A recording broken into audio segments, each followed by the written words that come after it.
चलिए भाई, आज की क्लास में पिछले आप लोगों ने देख लिया था कि लेवलिंग में हम लोगों ने स्टार्ट कर लिया था अपना टॉपिक, और आज की क्लास में देखेंगे पूरा जो अपना लेवलिंग इंस्ट्रूमेंट था उसके बारे में हम लोगों को पढ़ना था। अब लेवलिंग इंस्ट्रूमेंट में आप लोग एक चीज़ जान लीजिए, स्टाफ के बारे में मैंने हल्का फुल्का आपको टाइप बताया था। टाइप तो मैंने लेवल का भी बता रखा था, लेकिन क्या डिफरेंसेस देखे हमने कि उसमें देखा कि लेवल मैंने बताया कि बस आपको टाइप जानना है।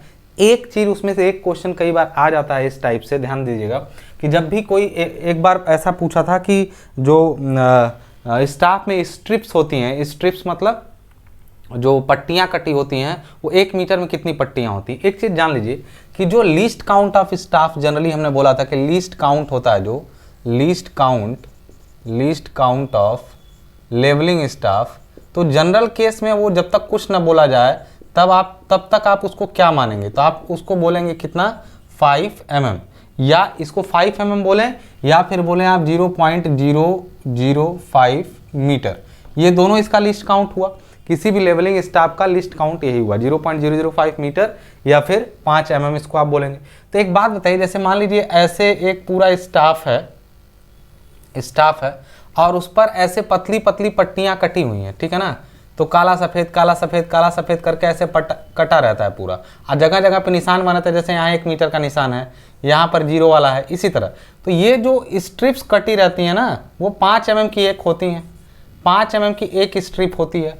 तो 1 मीटर में ऐसी कितनी स्ट्रिप होंगी? जाहिर सी बात है 1 मीटर में होता है 1000 mm, एक स्ट्रिप होती है 5 mm की, तो ऐसी 200 स्ट्रिप बनती हैं। 200 जो आपकी स्ट्रिप्स हैं, स्ट्रिप्स मतलब वो जो चौड़ाई पट्टी है, वो बनती है किसमें? स्टाफ की 1 मीटर लंबाई में। स्टाफ की प्रति मीटर लंबाई में जो स्ट्रिप्स होती हैं वो 200 स्ट्रिप्स बनती हैं। बात समझ में आ रही है? तो ये इससे एक क्वेश्चन बन जाता है, और लिस्ट काउंट मैंने बता ही दिया, जब तक कुछ ना बोला जाए, बाकी कितना कितना होता है वो मैंने बता ही रखा है, ठीक है ना। तो ये स्टाफ का हिसाब किताब है। अब आगे देखिएगा जरा ध्यान से, अब हम लोगों को पढ़ना है किसके बारे में? लेवल के बारे में बेसिकली, ठीक है। चलिए अब लेवल के बारे में देखते हैं क्या कहानी है। तो लेवल के बारे में अगर हम लोग जब बात करेंगे लेवल, तो देखिए उसका सामान्य बनावट जो होता है वो कैसा होता है उसको देख लीजिए। सामान्य बनावट, ये आपका लेवल है ऐसे, ये इसकी टेलीस्कोप है, मान लीजिए यहाँ पे ऐसे, ये ऐसे, इसमें क्या लगा हुआ है? आईपीस यहाँ पर लगा हुआ है ऐसे, और यहाँ पे आपका जो लगा हुआ है वो ऑब्जेक्ट लेंस लगा हुआ है। अंदर की बनावट नहीं बनी, ये बाहर बाहर से ऐसे दिखेगा आपको, ठीक है। और यहाँ पर आपका डायाफ्राम लगा हुआ है इस टाइप से। सब अभी समझ में आने लगेगा, धीरे धीरे अभी समझते जाएंगे, अभी आप देखते रहिए। ये डायाफ्राम है आपका, ठीक है ना।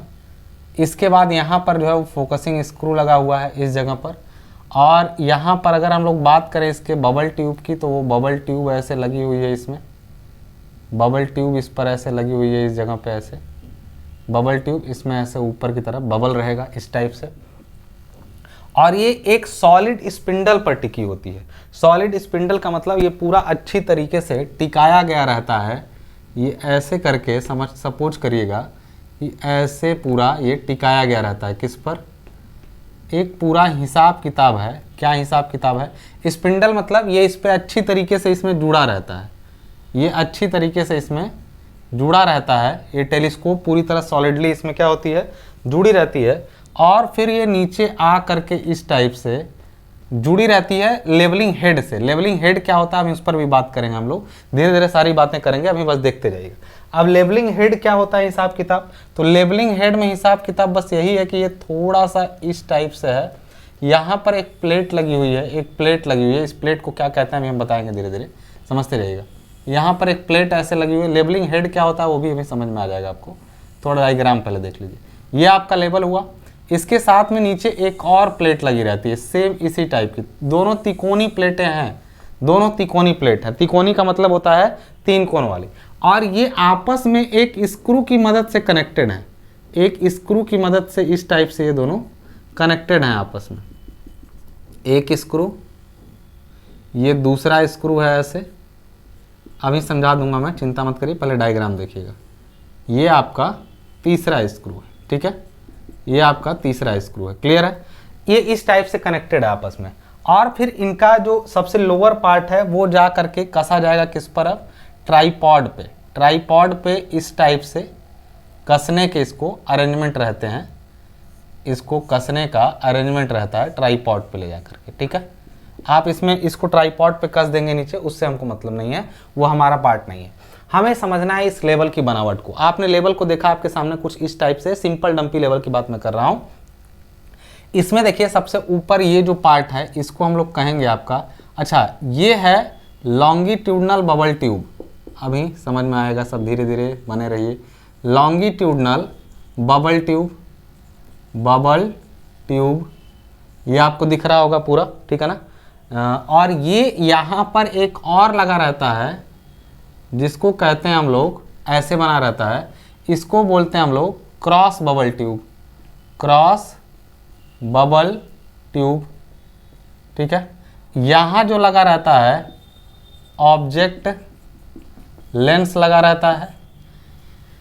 ये प्लेट जो ऊपर वाली है अपर प्लेट, अपर प्लेट इसको कहते हैं हम लोग, अपर प्लेट को बोलते हैं हम लोग ट्राइब्रेच प्लेट या ट्राइब्रेच ही केवल बोलते हैं। ये लोअर प्लेट जो होती है उसको हम लोग, जो लोअर प्लेट है उसको हम लोग ट्राइवेट बोलते हैं, ट्राइवेट। और ये 3 स्क्रू हैं, देखिए कैसे वर्क करेंगे, we will talk later about it. अभी के लिए तीनों स्क्रू को हमने नाम दे दिया, क्या दे दिया नाम हमने, फुट स्क्रू दे दिया हमने इसको नाम।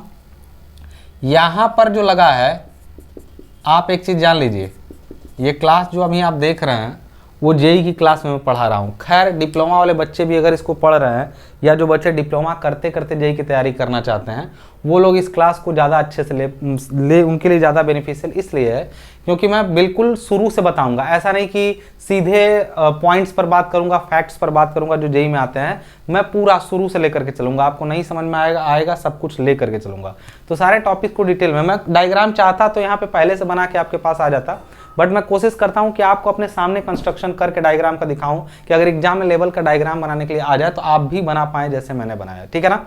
और मैं आपके सामने बना रहा हूँ विदाउट एनी स्केल, तो थोड़ा साफ सुथरा आप भी बना सकते हैं अगर मैं बना सकता हूँ तो, ठीक है ना।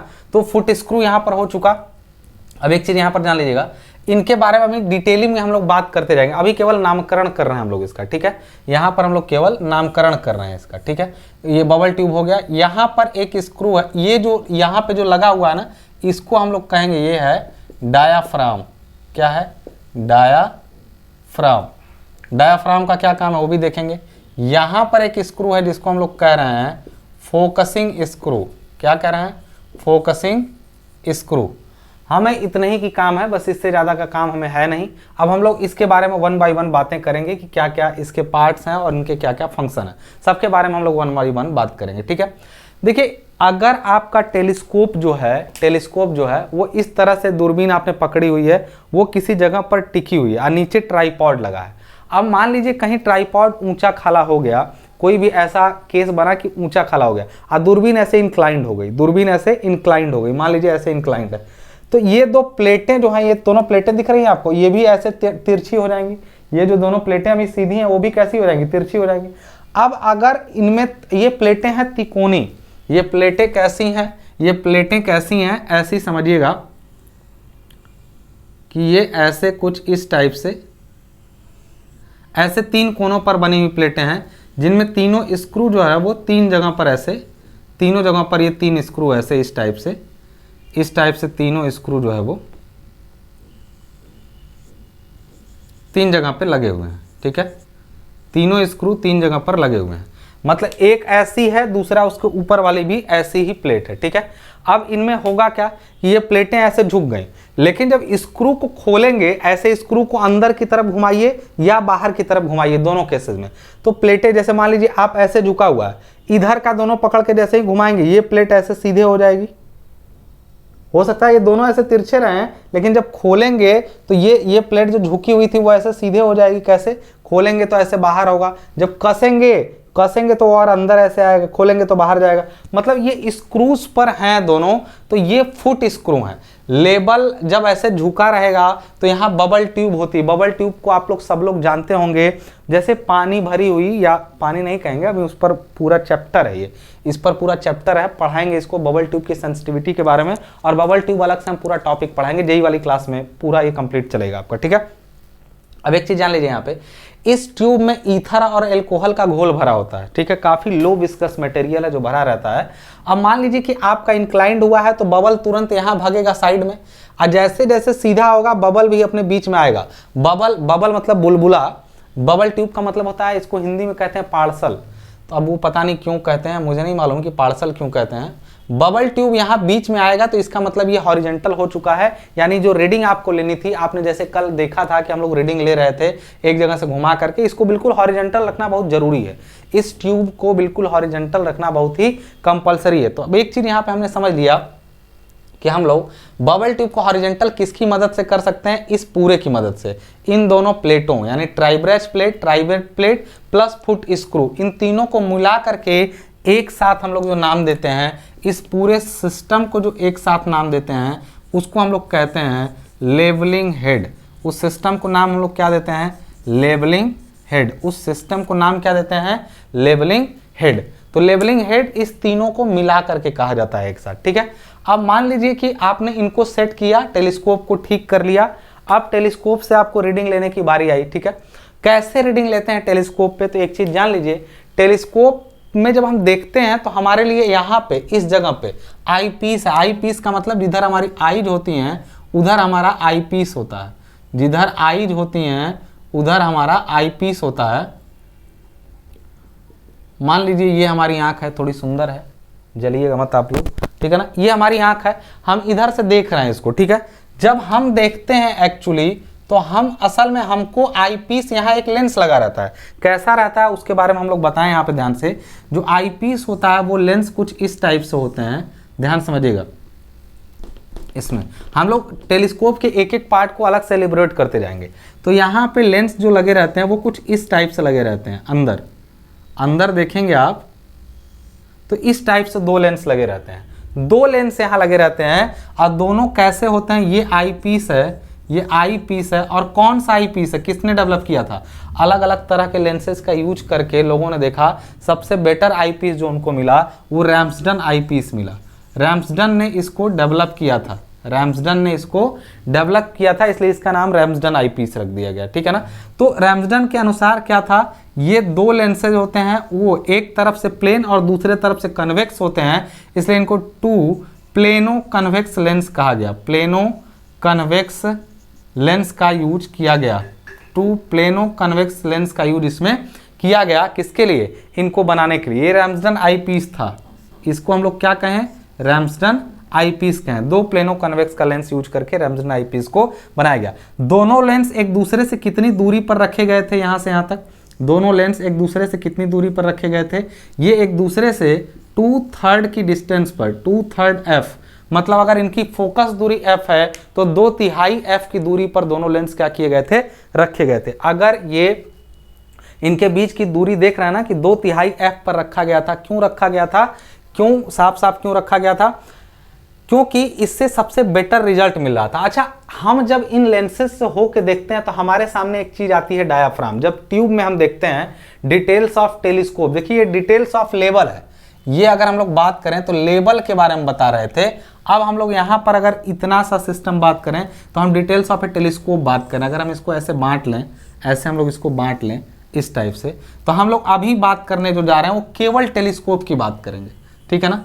टेलीस्कोप के कितने पार्ट अगर होते हैं, अगर हम लोग बात करें पार्ट ऑफ लेवल, लेवल को अगर पार्ट्स में बांटें तो इसमें 3 मेजर पार्ट होते हैं। एक होता है टेलीस्कोप, दूसरा होता है बबल ट्यूब और तीसरा होता है लेवलिंग हेड, ठीक है ना। ये 3 पार्ट होते हैं, पूरे लेवल के 3 पार्ट होते हैं। उसमें से पहला पार्ट टेलीस्कोप हम लोग डिस्कस कर रहे हैं। लेवलिंग हेड में कुछ डिस्कस करने जैसा नहीं, वो हमने बता दिया, लेवलिंग हेड यही 3 पार्ट होते हैं। टेलीस्कोप पहले पढ़ेंगे पूरा, फिर बबल ट्यूब बाद में पढ़ेंगे, उसके बाद वर्किंग वगैरह हम लोग समझेंगे इसका धीरे धीरे, ठीक है ना। तो आज का हम लोग का टॉपिक क्या होगा, टेलीस्कोप होगा। टेलीस्कोप में आप एक चीज को समझते रहिएगा, ये जो आई पीस है रैम्सडन का, उसके अब टेलीस्कोप का नहीं माने इतना ही पार्ट पर बात हो रही है, अब केवल इतना ही पार्ट पे बात हो रही है।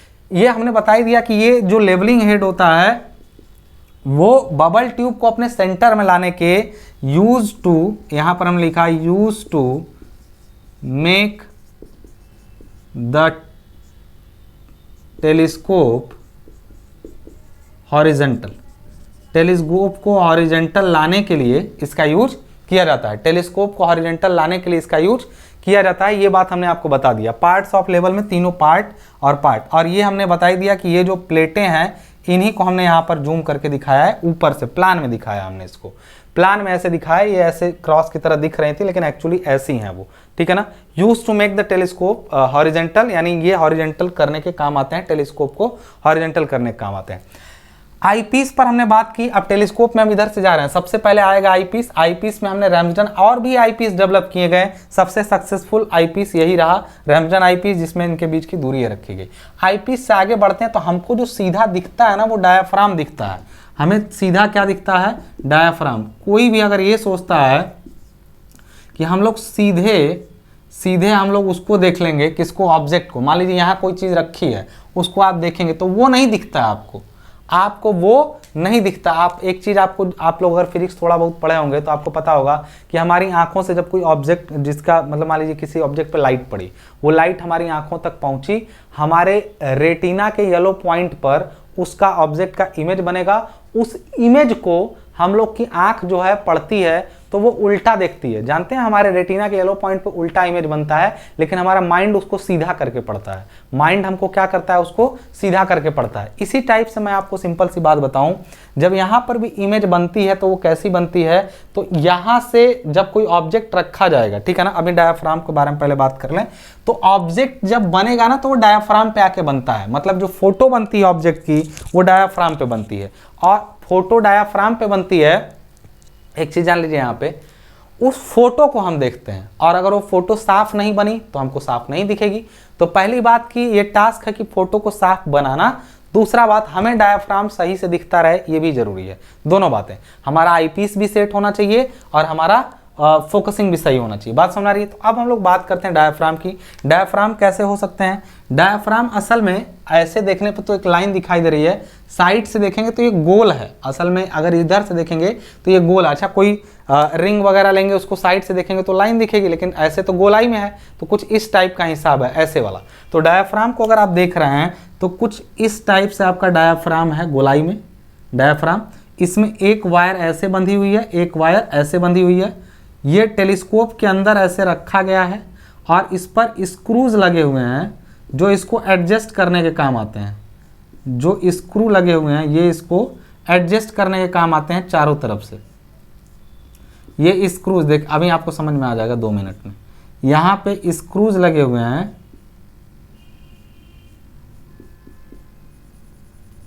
यहाँ पे ऐसे देखिए ध्यान से,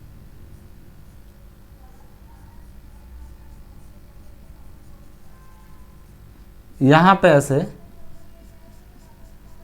स्क्रूज लगे हुए हैं। ये स्क्रू से अगर डायाफ्राम अपनी जगह से खिसक जाता है तो इन चारों तरफ लगे हुए स्क्रू से घुमा करके उस डायाफ्राम को ठीक किया जा सकता है। चारों तरफ से स्क्रू को घुमा करके डायाफ्राम को ठीक किया जा सकता है। यानी इन स्क्रू को क्या कहते हैं? इन स्क्रू को क्या कहते हैं? हम लोग बोलते हैं एडजस्टिंग स्क्रू, एडजस्टिंग स्क्रू, या इनको स्पेशल नाम दिया जाता है क्या? Capstan screw. Capstan screw.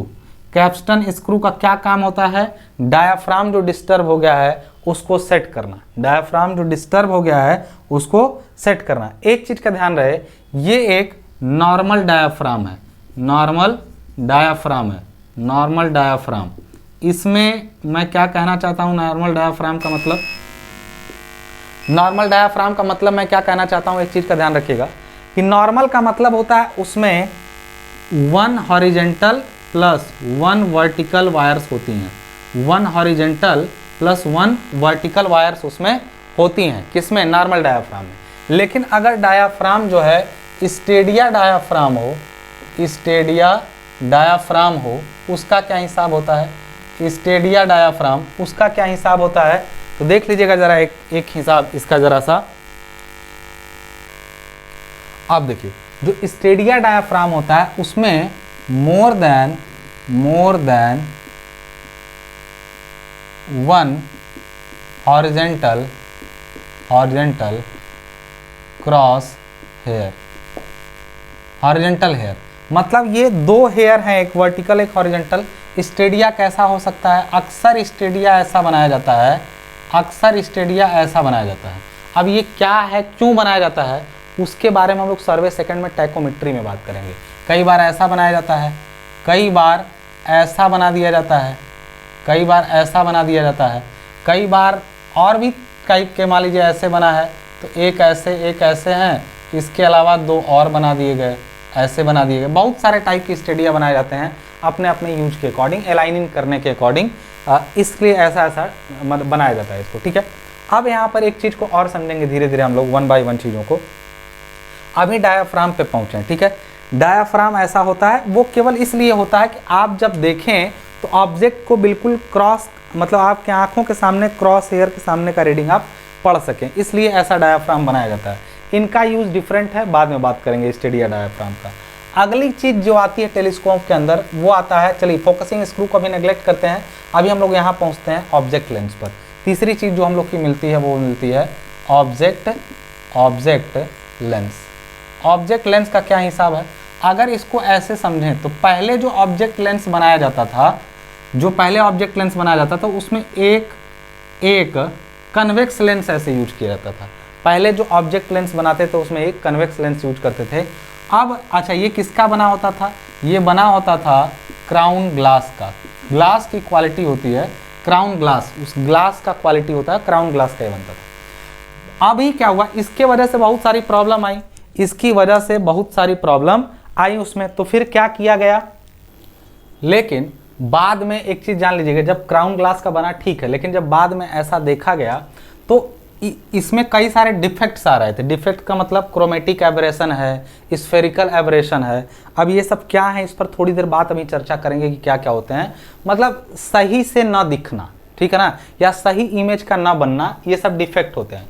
तो उसको ठीक करने के लिए, अच्छा ये क्राउन ग्लास का था, इसका शेप कैसा था? ये एक तरह का कन्वेक्स लेंस था, ठीक है ना। क्राउन ग्लास का तो बना हुआ था, लेकिन इसका शेप जो था वो कन्वेक्स था। इसके पीछे जो लेंस एक और ऐड किया गया डिफेक्ट को ख़त्म करने के लिए, एक और लेंस ऐड किया गया। ये लेंस कैसा था? ये था कन्वेक्सो कनकेव। कन्वेक्सो कनकेव मतलब एक तरफ से कन्वेक्स और दूसरी तरफ से कनकेव। कन्वेक्सो कनकेव था। दूसरा ये बना हुआ था किसका? ये बना हुआ था फ्लिंट ग्लास का, फ्लिंट ग्लास का, ठीक है ना। हालांकि ये लेंस का यूज करने से काफ़ी सारे डिफेक्ट ख़त्म हो गए, मतलब जो डिफेक्ट्स आ रहे थे वो ख़त्म हो गए। लेकिन तो इसलिए वो डिफेक्ट कौन सा ख़त्म किया, यहाँ पर एक चीज़ ध्यान रखिएगा, सिंस अब सिंस का मतलब चूंकि इसकी वजह से, अब कौन कौन से जनरल डिफेक्ट में सबसे ज़्यादा होता है? एब्रेशन। तो एब्रेशन या क्रोमेशन को ख़त्म किया ये chromatic aberration, chromatic aberration is almost removed by using this set of lens, hence इस वजह से, इसलिए इसको क्या कहते हैं? it is called achromatic lens. इसको क्या कहते हैं हम लोग? एक्रोमेटिक लेंस कहते हैं। एक्रोमेटिक लेंस का मतलब क्या होता है? सिंपल सा बात है, वो इन दोनों लेंस के सेट को एक्रोमेटिक कहा। क्यों? क्योंकि क्रोमेशन का जो क्रोमेटिक एब्रेशन था उसको बहुत काफ़ी हद तक ख़त्म कर दिया, स्फेरिकल भी काफ़ी हद तक ख़त्म किया, इसलिए इसको एक साथ नाम हमने दे दिया कि इसको एक्रोमेटिक लेंस बोला जाएगा, दोनों को एक साथ में, ठीक है। तो ये किसका बनावट है? ये बनावट है आपके ऑब्जेक्ट लेंस का, ठीक है। अब आप एक चीज जान लीजिए, अभी तक केवल पार्ट आपने पढ़ा। फोकसिंग स्क्रू का क्या काम होता है? वो जाहिर सी बात है फोकस करेगा। तो टेलीस्कोप के प्रोसेस में उसको पढ़ेंगे। अभी कैसे पढ़ेंगे देखते हैं हम लोग, उसको कैसे उसको पढ़ते हैं हम लोग, देखते हैं इसको जरा ध्यान से देखिएगा जरा। चलिए, तो अब थोड़ा मिटाना पड़ेगा मुझे, मैं इसको यहीं रहने देता हूँ, कुछ चीज़ें मैं मिटाता हूँ यहाँ से, ठीक है। ये सब पार्ट्स वार्ट्स में जो है वो मैं मिटा देता हूँ। क्या मुझे बताना है अभी, उसको देखिएगा ज़रा ध्यान से, क्या मैं बताना चाहता हूँ, ठीक है। तो सबसे पहले हम लोगों को इसमें समझना है जो वो क्या है आगे का टॉपिक। तो इनका क्या काम है, इस स्क्रू का क्या काम है, फोकस करने का काम करता है। जब भी कोई चीज़ आप देखते हैं तो देखते हैं जो साइंटिस्ट लोग होते हैं वो भी ऐसे घुमा घुमा करके देखते हैं जहाँ पे अच्छा व्यू मिले। तो बेसिकली हमें फोकस को ठीक करना होता है जिससे हमें एक बेटर इमेज क्वालिटी या पिक्चर क्वालिटी मिल पाए। तो फोकसिंग के भी दो तरीके होते हैं। अब फोकसिंग स्क्रू का क्या फंक्शन है, अच्छा फुट स्क्रू का क्या काम है, लेवल में लाना, उसको समतल करना, यानी बबल ट्यूब को अपने इसमें जगह पे ले आना, ये उनका काम है। लेकिन फोकसिंग स्क्रू का काम फोकस करना होता है। अब ये फोकसिंग स्क्रू कैसे, मान लीजिए एक चीज समझिएगा ध्यान से, यहाँ पे आपका ये है टेलीस्कोप, ठीक है, यहाँ पर है आपका ऑब्जेक्ट लेंस मान लीजिए। अब बार बार वैसा नहीं बनाऊंगा, आप इसको समझ लीजिए। यहाँ पर कोई रॉड वगैरह कुछ रखी गई है जिस पर रीडिंग जो ऐसी दिख रही है इसमें, ठीक है। तो यहाँ पर वो डायाफ्राम में जब बनता है ना, समझिएगा जरा ध्यान से यहाँ पे, तो ये आपका हुआ मान लीजिए आई पीस, ठीक है ना, ये छोटा सा यहाँ पे हमने देखा। यहाँ पे जो डायाफ्राम होता है, ध्यान समझिएगा, यहाँ अगर ये ए पॉइंट है, ये बी पॉइंट है, इसकी फोटो बननी है अगर यहाँ पे, तो ये कैसी फोटो प्रोड्यूस करेगा, यहाँ पर ध्यान दीजिएगा, ये कैसी फोटो प्रोड्यूस करेगा। यहाँ पर फोटो ए नीचे और बी ऊपर बनेंगे, ठीक है ना। ऐसे टेलीस्कोप में जो फोटो बनती है डायाफ्राम पे, वो डायाफ्राम पर जो इमेज बनता है। अब इनका देखिए ऑब्जेक्ट लेंस का काम क्या है। ऑब्जेक्ट लेंस का अगर पूछें कि क्या काम है, to make a clear inverted and real image in the plane of diaphragm,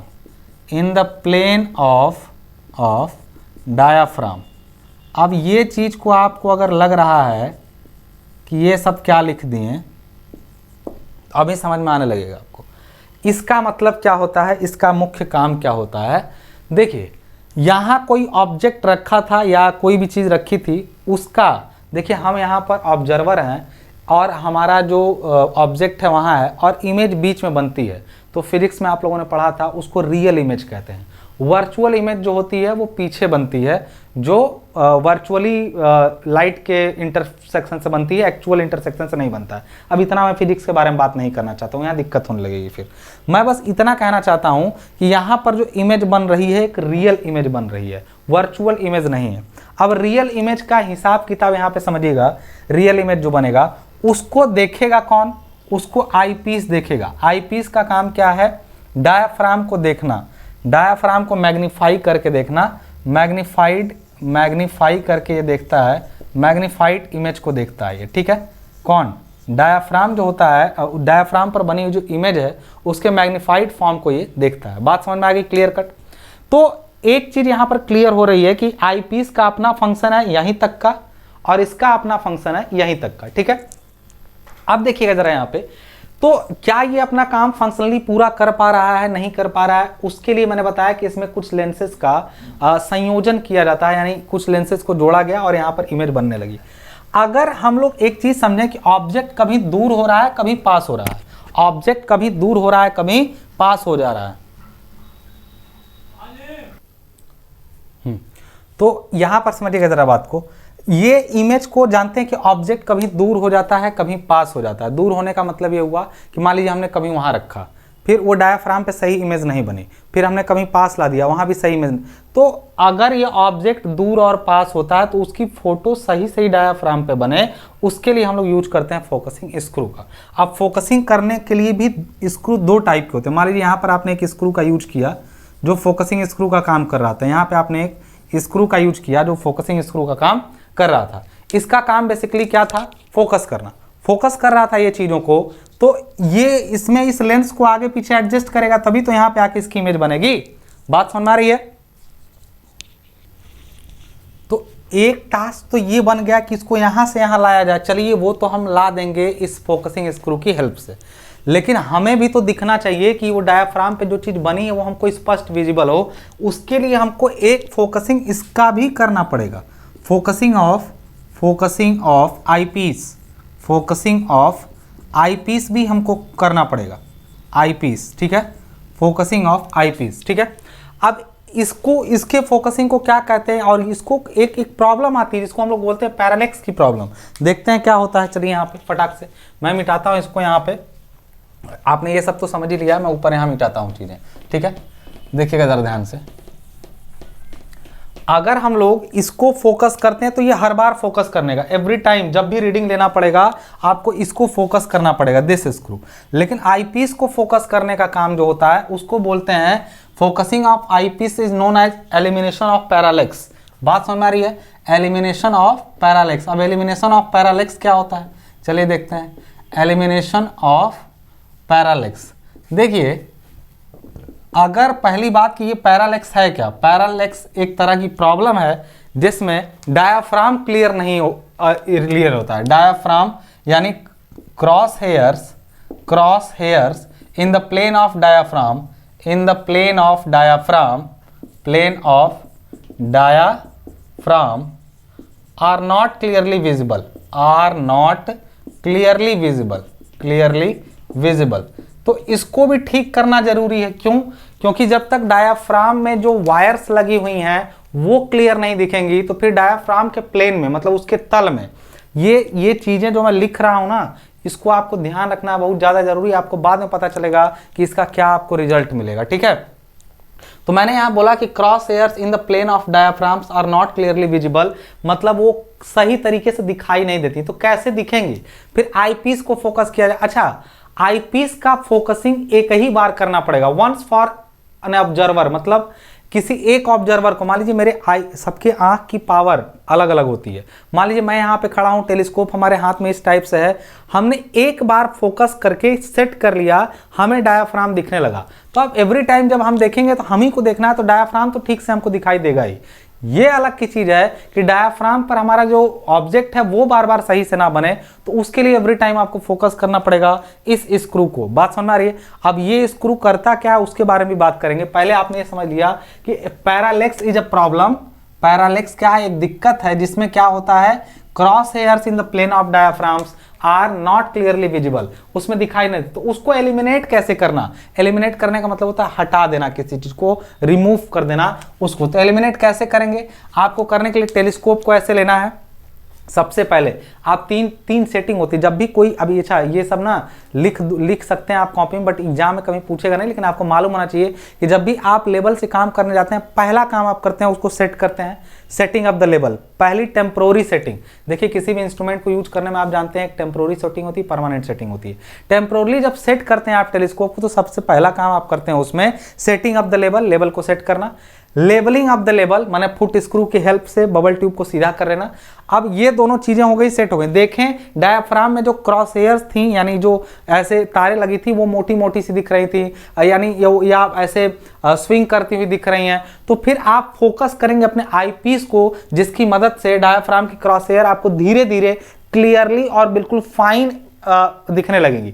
वो उसको करने के लिए प्रॉब्लम ये आती है कि मान लीजिए डायाफ्राम के सामने कुछ और है, कोई खंबा है या कुछ भी ऐसा लटका हुआ है, तार है, तो आपको प्रॉब्लम कर सकता है। तो उसके सामने एक व्हाइट पेपर कर लीजिए, टेलीस्कोप के यहाँ आगे व्हाइट पेपर रख लीजिए, ताकि आपको स्पष्ट रूप से केवल तारे ही दिखें उस समय। और जब केवल वायर्स दिखेंगी तो आप उनको फोकस करके एडजस्ट कर पाएंगे। तो ये तरीका, या तो फिर टेलीस्कोप को ऐसे नई कागज मिल रहा है व्हाइट और प्लेन पेपर नहीं मिल रहा, तो आप आसमान की तरफ कर लीजिए, खुले आसमान की तरफ, तब भी आप एडजस्ट कर सकते हैं इसको। तो आईपीस की फोकसिंग को कहते हैं, आईपीस को जब हम लोग फोकस करते हैं तो उसको कहते हैं हम लोग क्या कह रहे हैं, पैरालेक्स का जो प्रॉब्लम है उसको हटा रहे हैं। पैरालेक्स की जो प्रॉब्लम है उसको हम लोग रिमूव कर रहे हैं, उसको ये चीज कहते हैं, ठीक है।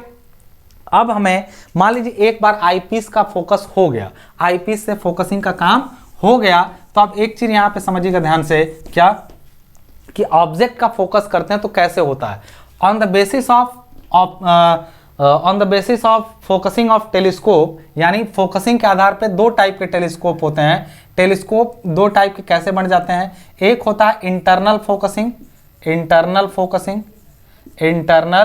फोकसिंग, और दूसरा जो होता है एक्सटर्नल फोकसिंग होता है।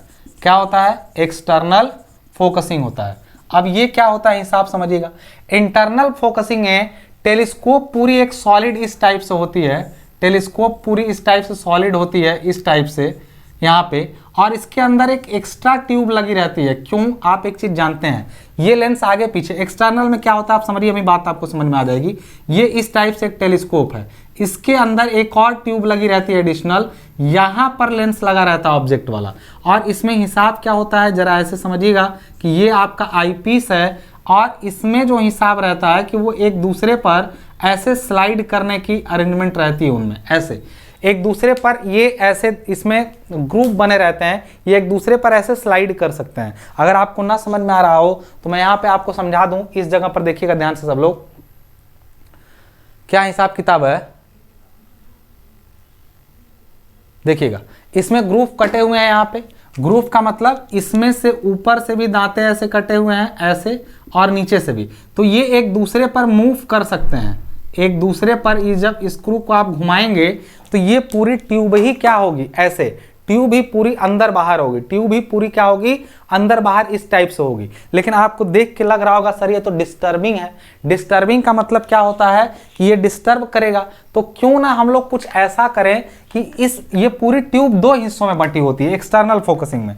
लेकिन इंटरनल फोकसिंग में हिसाब क्या होता है कि यहाँ पर एक एक्स्ट्रा ट्यूब ही लगा दी जाती है, जिसमें एक और लेंस ऐड कर दिया जाता है एक्स्ट्रा, जो एक तरह का कैसा लेंस होता है, कनकेव लेंस होता है। एक्स्ट्रा कनकेव लेंस लगा दिया जाता है यहाँ पे, एक्स्ट्रा कनकेव लेंस, और इसमें केवल अंदर वाली ट्यूब मूव करती है जो एक्स्ट्रा ट्यूब लगी रहती है। अंदर वाली जो एक्स्ट्रा ट्यूब लगी रहती है वो मूव करती है, पूरा का पूरा दो हिस्सों में ट्यूब नहीं बटा रहता है, तो इसको बोलते हैं इंटरनली फोकस्ड हो जाता है, इसमें एक्सटर्नली फोकस होता है। तो अभी क्या होता है, इंटरनल फोकसिंग वाले ज़्यादा यूज होते हैं, एक्सटर्नल वाले टॉप पार्ट में जो टेलीस्कोप बढ़ जाती है वो यूज कम से कम किया जाता है। तो आपको टेलीस्कोप का थोड़ा बहुत फंक्शन समझ में आया होगा। अभी भी एक चीज़ आपको जाननी रह गई है कि इसमें जो डिफेक्ट्स होते हैं, डिफेक्ट्स कौन कौन से होते हैं। मतलब मान लीजिए आपने कोई इमेज बनाया, कोई इमेज जो क्रिएट की, उसमें डिफेक्टिव इमेज बन रही है, तो उसका रीजन क्या क्या हो सकता है, क्या क्या दिक्कतें आ सकती हैं। इतना क्लियर दिखता नहीं है दोस्त, कभी आपने लेवलिंग किया होगा तो आप देखिएगा इतना स्पष्ट चीजें आपको दिखती नहीं है, ठीक है। तो उसके लिए क्या करना पड़ेगा, उसको हटाने के लिए क्या क्या उपाय, तो काफी सारी प्रॉब्लम तो इन्हीं का जो अभी मैंने बताया कि लेंस दो हिस्सों में यूज किया जाता है उसी से हट जाता है। लेकिन फिर भी अगर कुछ नहीं हट रहा तो उसके लिए अलग से उपाय आपको करने पड़ते हैं। तो पहले उन डिफेक्ट्स को जानना, पूछता भी है कि डिफेक्ट कौन कौन से हैं, उन डिफेक्ट्स को जानना, फिर उनको एलिमिनेट करना। ये दो प्रॉब्लम हमारे सामने है, तो उनको अब हम लोग देखते हैं कि डिफेक्ट्स कौन कौन से हैं और फिर इमेज की क्वालिटी कौन कौन सी है, ठीक है। चलिए देखते हैं। अब चलिए अब हम लोग टेलीस्कोप में जो जो डिफेक्ट्स आप लोग के आते हैं उसके बारे में बात कर लेते हैं। अच्छा, वो डिफेक्ट क्यों आए, क्योंकि आपने सिंगल लेंस का यूज किया था। जैसे ही आप फ्लिंट ग्लास का कन्वेक्सो कनकेव लेंस का यूज करेंगे ये डिफेक्ट्स खत्म हो जाएंगे। लेकिन अगर जब तक उनका यूज नहीं किया गया था, पहले केवल एक कन्वेक्स लेंस का यूज किया जाता था, तब ये सब डिफेक्ट्स आते थे। और वो डिफेक्ट क्या थे, पहले मान लीजिए आप किसी ऑब्जेक्ट को लेंस से ऐसे देख रहे हैं इस टाइप से, तो आपको क्लियर एकदम इमेज बननी चाहिए ना डायाफ्राम में। लेकिन कैसे बनता था, मान लीजिए स्फेरिकल एब्रेशन है, यानी इसको हिंदी में बोलते हैं, एब्रेशन को हिंदी में बोलते हैं वर्ण विपथन, यानी गोलीय वर्ण विपथन इसको हिंदी में बोलेंगे। और इसका मतलब समझिएगा, object rays are not collected at single point, मतलब कोई ऑब्जेक्ट यहाँ पे है, ठीक है, और वो लेंस से हो के जब उसका इमेज बनना चाहिए तो ये एक लेंस लगा है। ऑब्जेक्ट से जानते हैं आप कई रेज एक साथ आती हैं इस टाइप से, रेज इस टाइप से आई जब, तो उनको एक ही जगह पर कलेक्ट होके एक क्लियर इमेज बनाना चाहिए। तो वो कुछ इस टाइप से कलेक्ट हो रही हैं, कोई यहाँ पे कलेक्ट हो गया, कोई यहाँ पे कलेक्ट हो गया, कोई यहाँ पे, सब अलग अलग जगह पर कलेक्ट हो रही हैं। तो जब तक वो एक ही जगह पर कलेक्ट नहीं होंगी तब तक, मतलब एक ही प्लेन में कलेक्ट नहीं होंगी, तब तक उनका क्लियर इमेज नहीं बन पाएगा। बात समझ में आ रही है।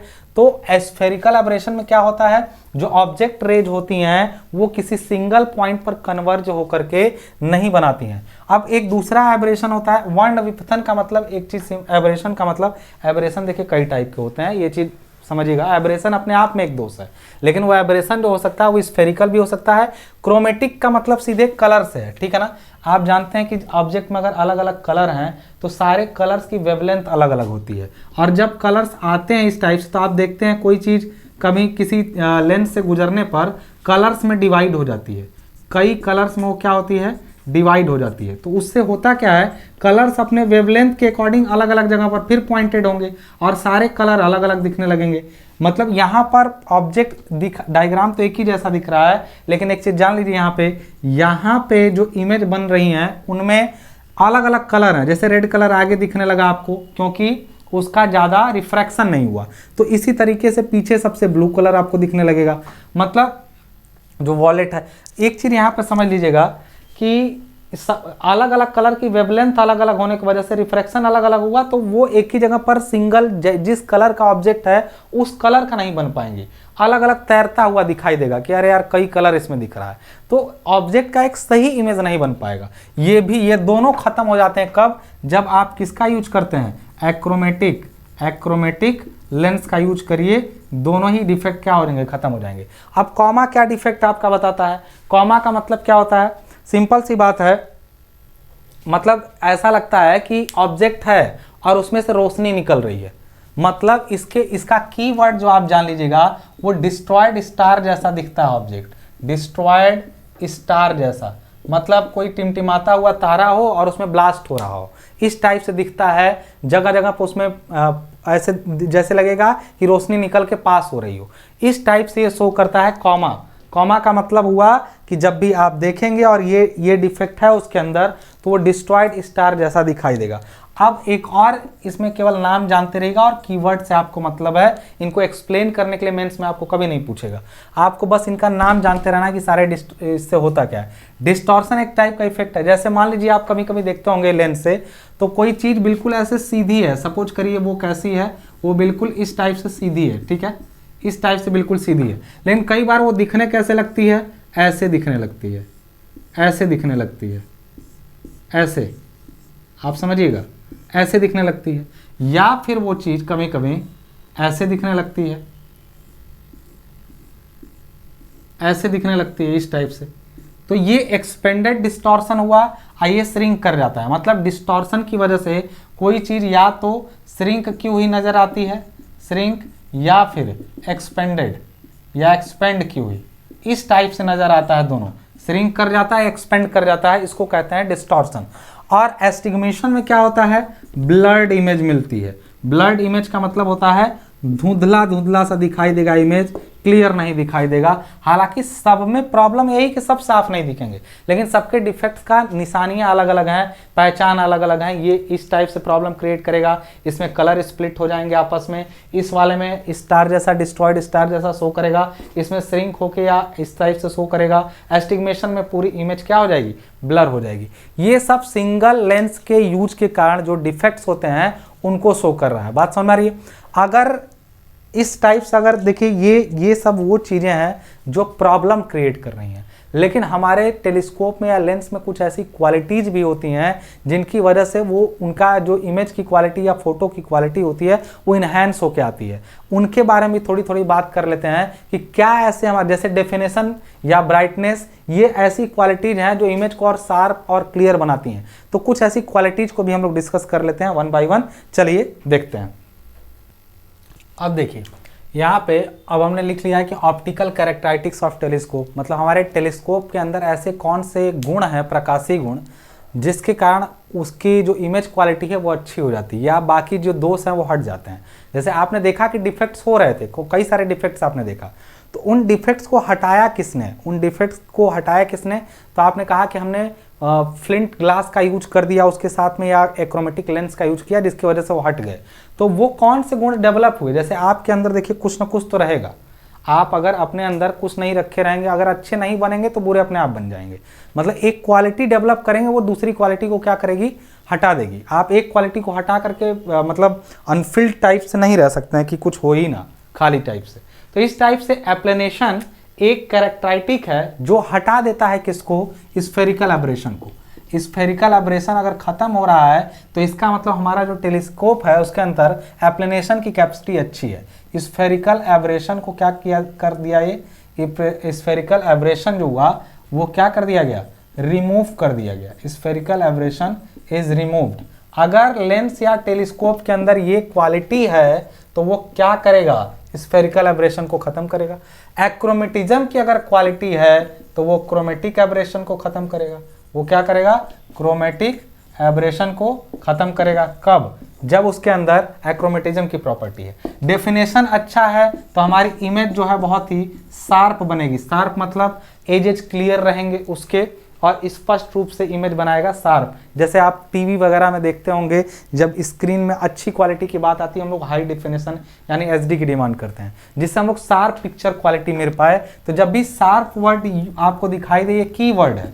शार्प इमेज मतलब लेंस या टेलीस्कोप जो है उसका डेफिनेशन क्या है, हाई है। मैग्निफिकेशन, मैग्निफिकेशन प्रॉपर्टी है जिसके कारण हम इमेज वगैरह को जूम करके देख सकते हैं, एक तरह का कैरेक्टरिस्टिक्स है।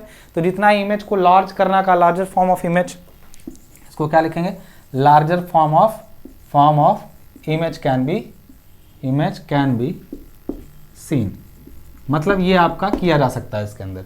तो ये सब इसके प्लस पॉइंट हैं जो सारे डिफेक्ट्स को खत्म कर सकते हैं। डिफेक्ट कौन कौन से हैं वो ऑलरेडी डिस्कस किए गए, और उन डिफेक्ट से क्या क्या दिक्कत आती है वो भी डिस्कस कर दिया गया। ठीक है, तो आज हम लोगों ने इस पूरे लेक्चर में अपना पूरा टेलीस्कोप समझ लिया अच्छे तरीके से, इंटरनल एक्सटर्नल या उसमें जो भी चीज़ें हो सकती थी वो सारी चीज़ें हमने क्या किया, समझ लिया।